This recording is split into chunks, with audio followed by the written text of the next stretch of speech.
Hello, everyone. It is Wolf here, and as you can see, like many other people right now, I've been playing Brighter Shores.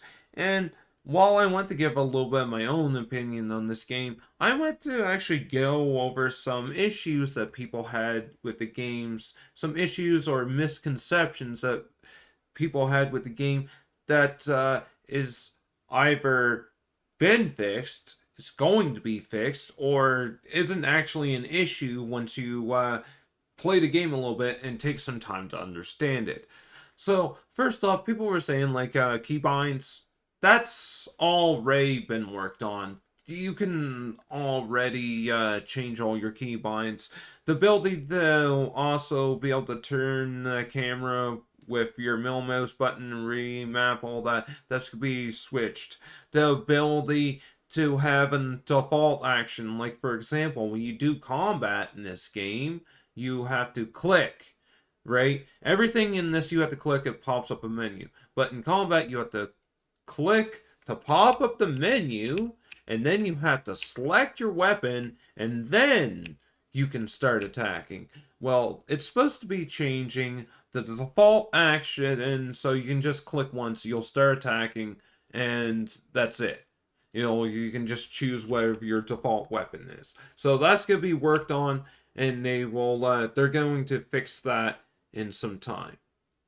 So now one other issue that people had with the game, it's not actually something that I actually found was the issue. While we're actually on the topic of combat right now, is your weapons and armor. Now people say, "Oh, well, when you go to a new zone, you have to get brand new armor, and it's your old armor is completely useless." What they don't actually mention is it's not actually that way at all. The way that gear progression actually works in this game is actually like quite a few other games. You know how you'll play like a game and it has like in game where uh you do like in-game raids where you have like epic gear, but then you go into a brand new zone and the greens there is better. It's kind of like that, right? But but it's done a little bit differently, obviously. Where you have these obelisks, and then it's actually explained in the story when you play it, is these obelisks only affect the zone that they're in. And what they do is they are what activates your enchantments or whatever, your stats on your gear. They actually give them a full effect. And it's explained the further that you're away from the obelisk of where the your gear's attuned to, the less damage you do. So it's not that you are completely useless and can't do damage. It's that you'll do way less damage. So let's say so at my uh, you'll look at my gear here, right? You can actually have this. This is why you have this quartermaster spell. You can actually in your spell book that you unlock, and you have all your gear sets here. And when you look, right, the gear has this little symbol for which area it's attuned to. But I'll show you right now. I'll auto equip some hope port equipment. You'll notice right away if I go to attack something, I'll do less damage. I'll also take more damage, for example, too. So I can't attack that guy. He's angry at me and I can't click because I'm terrible. But you know, oh man. But I want to actually show this really quickly if I actually can. So if I start attacking this guy, you'll notice that I do way less damage, but I can still kill stuff here. The way that it's actually designed is when you first start off in the zone, you can actually kill these enemies relatively easy. It's not that bad. Like you can see, I do less damage, but I take more damage, but I can still kill these enemies here. So to people saying that you literally cannot do that, that you literally cannot fight anything, That's a real big misconception. Also, it doesn't take that long to get a full set of gear when you're going into a new area. It only took me a few minutes or whatever, and I was already decked out in a full set of starter gear. So that doesn't take a whole long time. Also, you can make your own gear. Uh, you can later on. So that's another thing you do. You make non-attuned gear, right? And you can attune it to any episode you want.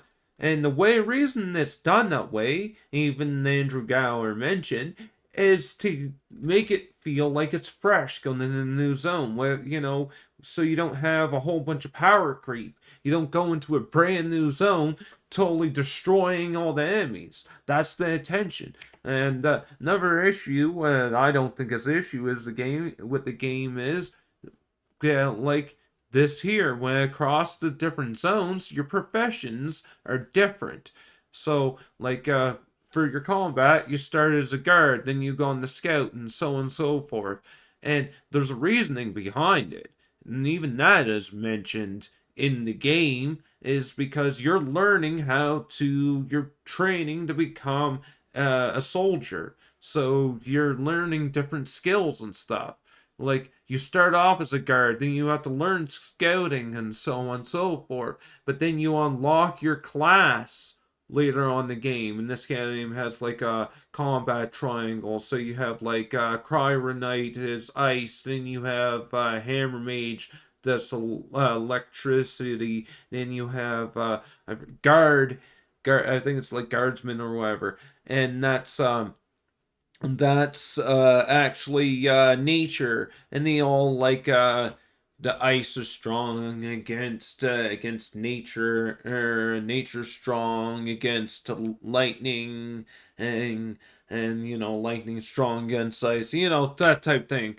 uh, but you do get that later on in the game, and you do use all these skills. And that's another, like, the misconception is you jump into the next episode, you'll never come back here. But if you actually look at this, like for example alchemy, well, I'll show you right here. Look at all the different potions that you can make, and this requires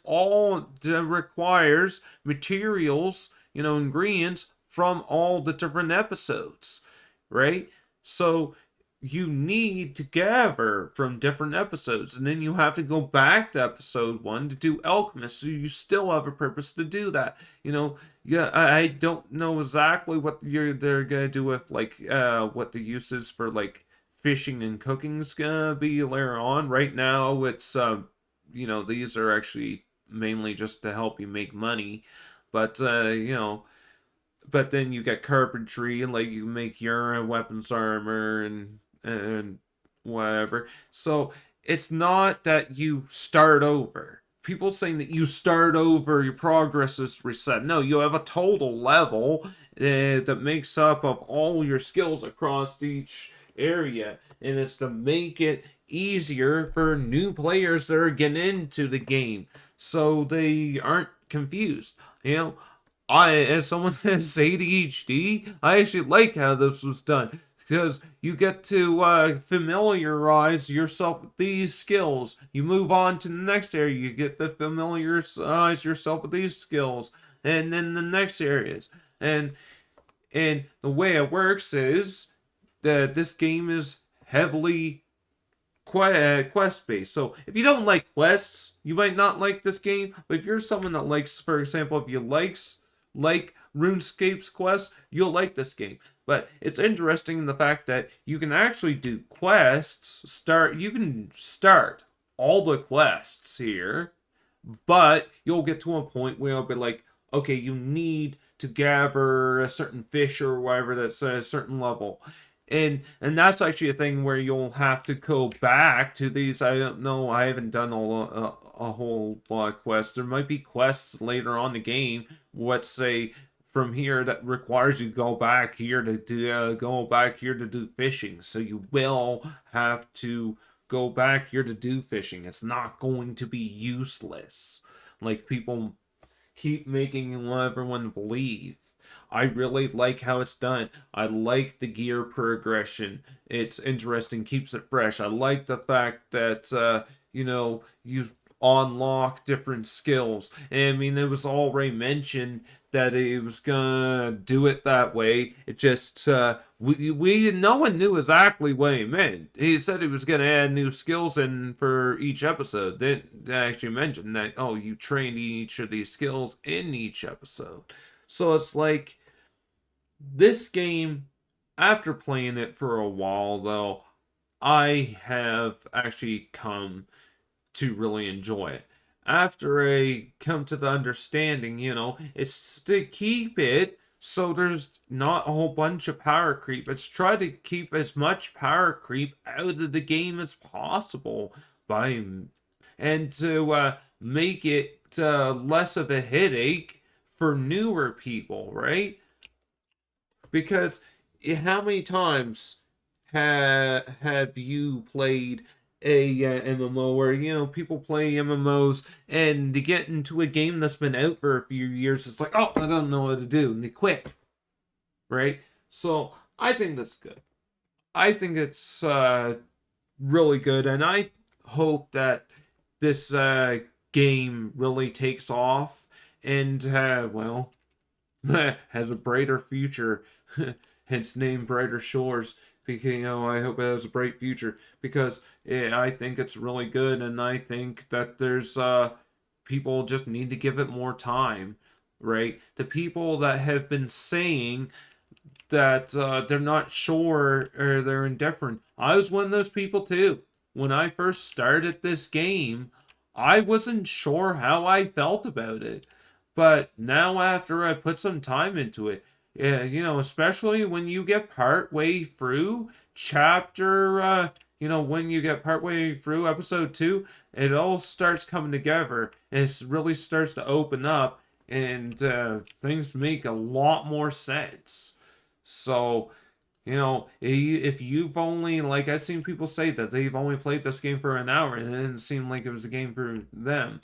But I honestly feel that I highly recommend at least get partway into uh, get partway into episode 2 at least, and get to the point where you get to choose your class, because that part is it's actually cool. I've actually actually sold a couple items. I didn't realize how early you get a class in this game. You can actually get uh weapons and armor for different classes even in this episode here. I actually had some drop in episode 1 for Cryo Knight, and I sold it. And what I do, I end up taking Cryo Knight. So yeah, you do get that stuff. So, but anyways, enough for now. I just wanted to say that I think this game is good. I think people need to give it a better chance and try for yourself if you haven't. Because don't listen to the people that haven't played the game long enough to get any understanding of the game. You can't just play through the first episode, but like, yeah, this game's not good, so you shouldn't play it. No, you have to play it for a little bit more than that to give a proper first impression in this game, because episode 1 is just barely touching anything. It's not until you get up to episode 4 that I heard that things really start to take off. And this is still early on in this game's life cycle.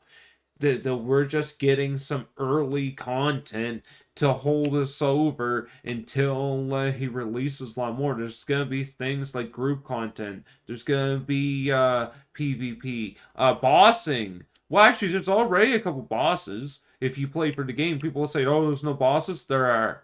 You just keep playing the game, and people are saying that there's actual mechanics and stuff. So it's not as simplistic as it may come off as from playing it at first. But, anyways, this has been Wolf. I hope you have a great day, and I hope to see you on brighter shores. And feel free to like, subscribe, dislike, whatever, and have a great day.